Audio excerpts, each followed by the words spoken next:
Hello hello hello mic test hello आ रहा है अभी आ रहा है अभी आ रहा है हेलो हेलो हेलो आ रहा है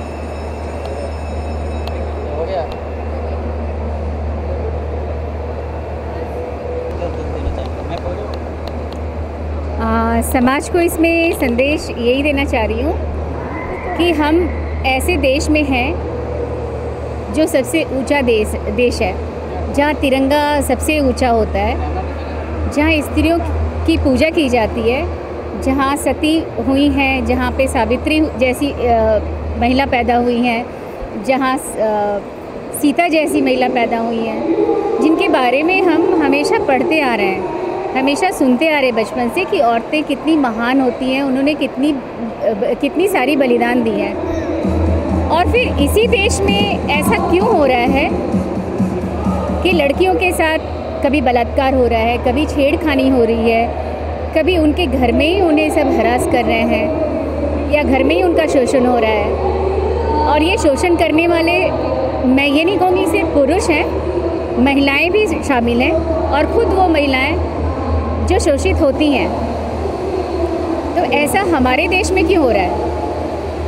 और ये शर्मिंदगी की बात है कि जहाँ हम नवरात्रे में कन्याओं को भोज कराते हैं, जहाँ उनकी हम पूजा करते हैं और उन्हीं कन्याओं के साथ ऐसा दुष्कर्म करते हैं, उन्हें मारते हैं, उन्हें पढ़ाते नहीं हैं, ये कहकर बड़ा नहीं करते हैं, ये कहकर उन्हें उनकी जो भी उनकी ख्वाहिशें हों उसको पूरी नहीं करते हैं कि बड़े होकर इनको शादी करनी है और दूसरे के घर में जाना है। क्या उसकी कोई ज़िंदगी नहीं है?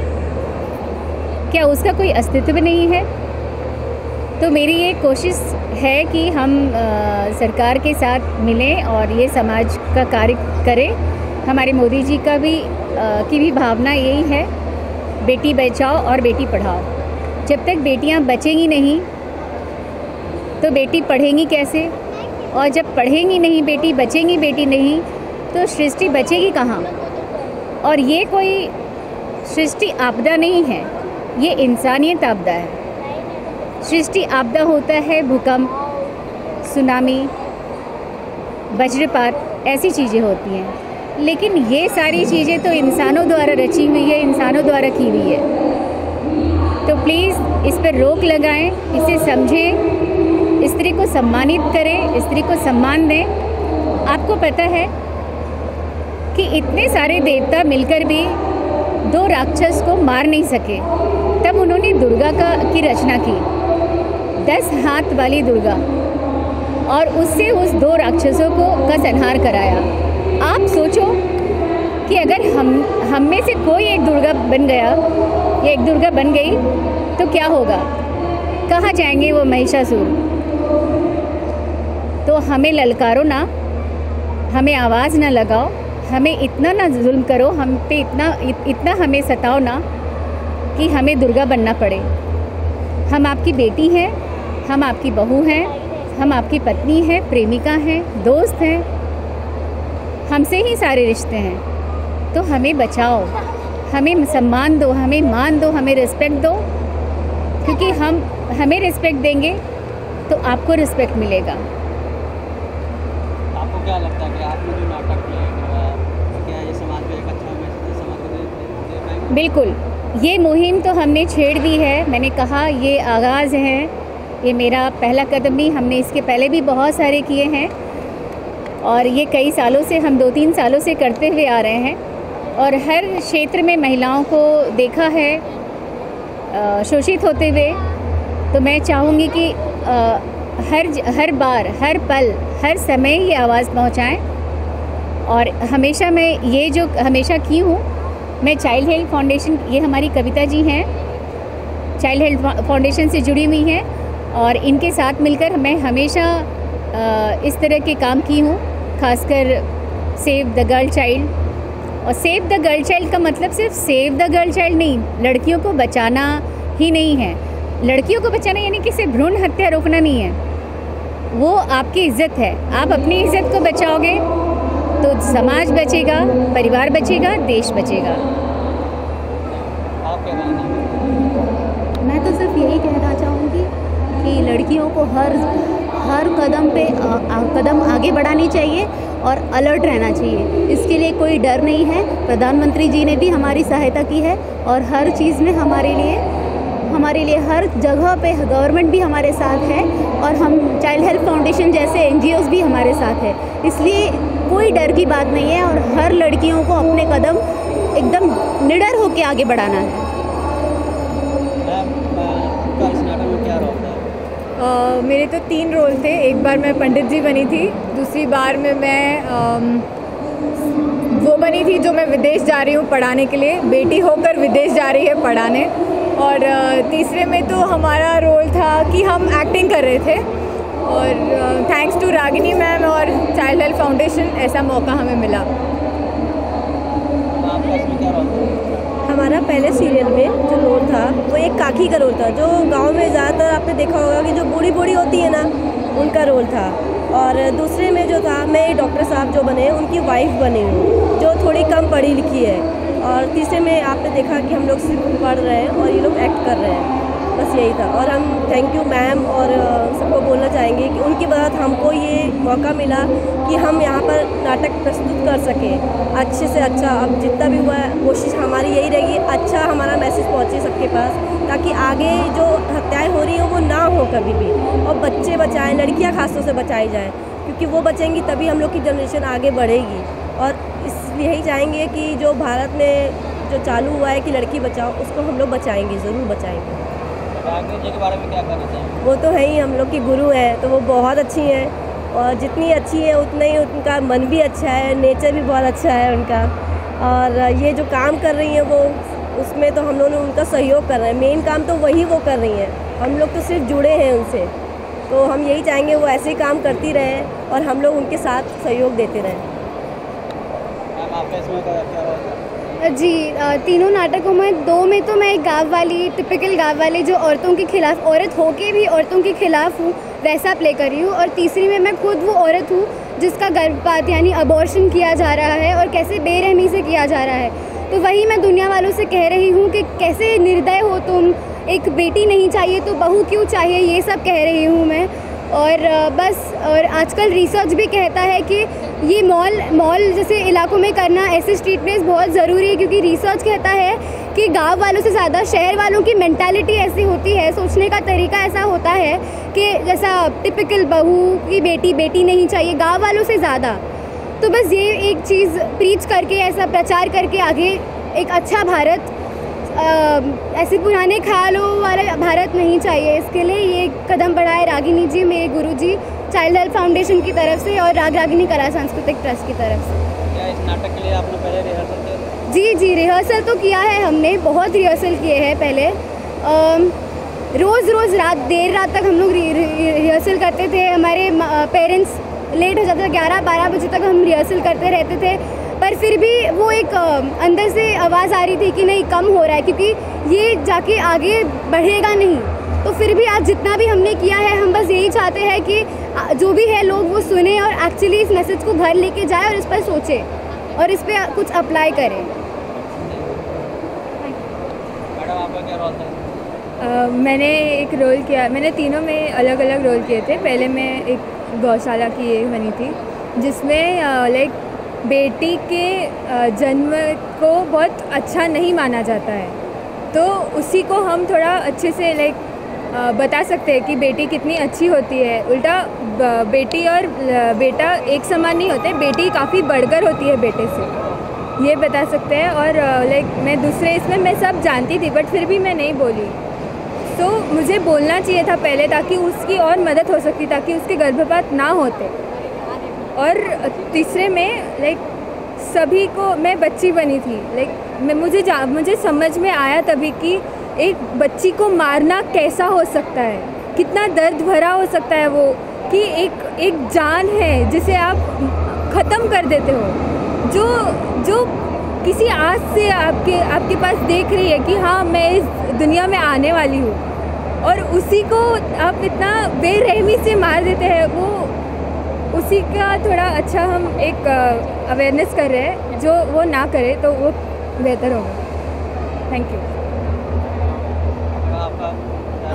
मैं तीनों स्किट में मेरा अलग अलग रोल्स था। फर्स्ट में मैं एक आम गांव वाली थी, पढ़ी लिखी लड़का थी मैं, जिसे पता था कि बेटी का होना इज़ नॉट अ पाप, जो दुनिया के लोग या इंडिया के लोग स्पेशली सोचते हैं।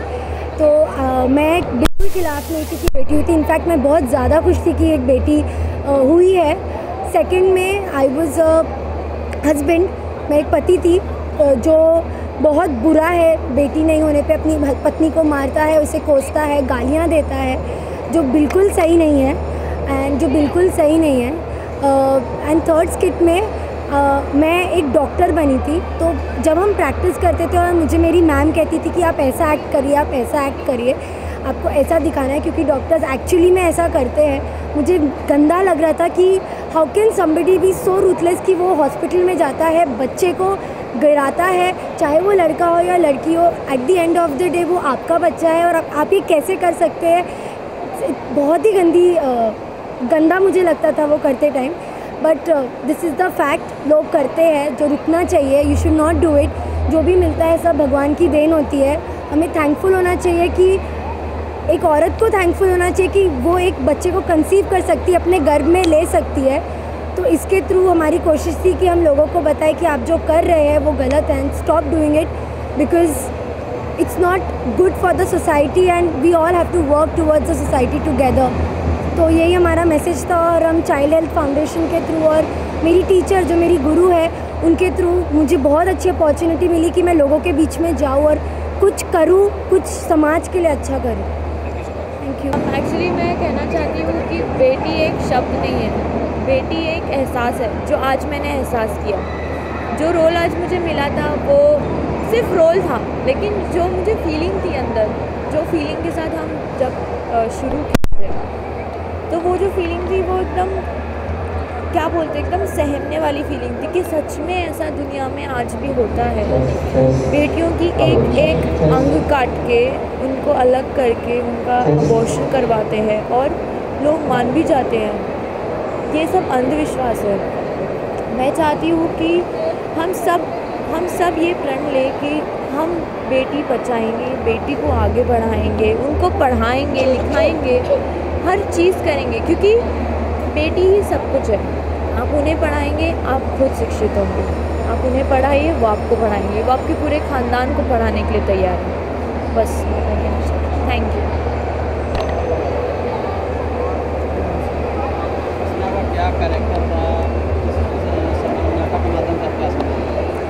जैसे कि आप लोगों ने देखा कि जो अभी हमने एक्ट किया था उसमें मेरा एक डॉक्टर का और एक पिता का कैरेक्टर था। मैं एक वो पिता हूँ जो शिक्षित है और अपनी बच्चियों को भी शिक्षा देने में ही बिलीव करता है और उनको इस समाज में आगे बढ़ने के लिए पूरा प्रोत्साहन देता है। तो मेरा जो कैरेक्टर है उसके हिसाब से मैं समाज को एक मैसेज देना चाहती हूँ, वो यही कि आज के दौर में लड़का और लड़की दोनों किसी से कोई कम नहीं है। अगर लड़के अपने माँ बाप का नाम रोशन कर रहे हैं तो लड़कियाँ भी उतना ही उस क्षेत्र में हर क्षेत्र में अपने माँ बाप का नाम रोशन करती हैं। और मुझे लगता है कि जब तक हर एक काम की शुरुआत एक घर से जब तक नहीं होगी तब तक दूसरा समाज या दूसरे समाज के लोग वो बात नहीं समझेंगे। तो मुझे लगता है कि अपनी बच्चियों को हमें पढ़ाना लिखाना और अपनी बच्चियों को अच्छे नई अपॉर्चुनिटीज़ देना और पढ़ा लिखा के उनके पैरों पे खड़ा करना, ये एक माँ बाप का सबसे पहला दायित्व होता है। और हमारे उत्तरदायित्व को हमें समझने के लिए शुरुआत अपने घर से ही करनी पड़ेगी। इसीलिए ये मेरा कैरेक्टर उसी बात को प्रेरित करता है और मुझे लगता है कि हमें अगर आगे अपने समाज में अपने देश को आगे बढ़ाना है या फिर दुनिया में अपने देश का नाम रोशन करना है तो मुझे लगता है शायद हमें अपनी बच्चियों को पहला मौका देना चाहिए आगे बढ़ने का, जिससे कि वो अपना नाम रोशन कर सकें। इतना ही। आप क्या कहना चाहेंगे? आपका क्या कैरेक्टर था पहले तो मैं सबको थैंक यू बोलूँगी कि मुझे ये रोल मिला, जैसे रागिनी मिस और कविता मैडम। मैं यही कहना चाहूँगी बेटी बचाओ और बेटी पढ़ाओ। और मैं खुद एक बेटी हूँ और मैं चाहती हूँ कि देश की हर एक बेटी पढ़ लिख कर बड़ी हो और अपने पैरों पर खड़ी रहे। मुझे जो आज रोल मिला था तो पहले जो था उसमें मुझे बेटी हुई है और मैं बहुत खुश हूँ उसमें। और जो कि गांव वाले थे वो उसके खिलाफ़ थे, लेकिन बाद में उनको भी एक रियलाइजेशन हुआ कि बेटी होना कोई बुरी बात नहीं है, वो भी एक समाज का अंग है। और दूसरा जो मुझे रोल था वो बिल्कुल उसके अपोजिट था। मुझे एक सास का रोल मिला था। वो करते हुए मुझे खुद महसूस हो रहा था कि जब एक्चुअल में अगर किसी के साथ ये हादसा होता है, बहू के साथ ये हादसा होता है, तो कैसे वो महसूस करते होंगे, वो आज मैंने खुद महसूस किया है। और मैं यही कहना चाहूँगी कि प्लीज़ बेटियाँ और कुछ ज़्यादा एक्सपेक्ट नहीं करती है, वो सिर्फ चाहती है तो एक प्यार और दुलार, बस उसको एक प्यार से आवाज़ दे दो, वो कहीं भी होगी कैसे भी होगी वो आपके पास दौड़ती चली आएगी और आपको हर हाल में खुश रखने के लिए वो हमेशा हमेशा तैयार रहेगी। Thank you very much. मेरा नाम मोहन घांगले है। मैं चाइल्ड हेल्थ फाउंडेशन में एज अ फील्ड कोऑर्डिनेटर करके काम कर रहा हूँ। चाइल्ड हेल्थ फाउंडेशन यह एक सामाजिक संस्था है जो पिछले 7 साल से समाज में जो भी ऑर्फनेज बच्चे हैं या फिर जो गरीब बच्चे हैं जो अपनी पढ़ाई या फिर अपनी बीमारी का इलाज नहीं कर पाते हैं, उनको चाइल्ड हेल्थ फाउंडेशन हेल्प करता है। जो भी ऑर्फनेज होम्स है उस होम्स को चाइल्ड हेल्थ फाउंडेशन हेल्प करता है। जो भी 15 साल के बच्चे हैं जिनके मेजर्स ऑपरेशंस होते हैं तो मेडिकल सपोर्ट प्रोग्राम के अंतर्गत हम उन बच्चों के ऑपरेशंस के लिए फाइनेंशियली हेल्प करते हैं। ऑर्फनेज सपोर्ट प्रोग्राम है, मेडिकल सपोर्ट प्रोग्राम है, एजुकेशन सपोर्ट प्रोग्राम है। एजुकेशन सपोर्ट प्रोग्राम के अंतर्गत हम बच्चों की फ़ीस, उनकी स्कॉलरशिप और जो बच्चे इंग्लिश मीडियम में पढ़ना चाहते हैं, जो पढ़ाई में होशियार है लेकिन जो अपनी आर्थिक परिस्थिति ना होने के कारण वो बच्चे अच्छे एजुकेशन नहीं ले पाते हैं, ऐसे बच्चों को हम एजुकेशन सपोर्ट करते हैं। उनको हम स्कॉलरशिप प्रोवाइड करते हैं ताकि वो बच्चे आगे बढ़े, पढ़े और अपने बलबूते पर खड़े हो सके, उनका फ्यूचर सिक्योर हो सके। इसलिए चाइल्ड हेल्थ फाउंडेशन हमेशा प्रयास करता है। मैं आप सब लोगों को अपील करना चाहता हूँ कि जितना आपसे हो सके चाइल्ड हेल्थ फाउंडेशन को हेल्प कीजिए, चाइल्ड हेल्थ फाउंडेशन के लिए मदद कीजिए, उनके प्रोग्राम्स में आप हेल्प दीजिए। धन्यवाद।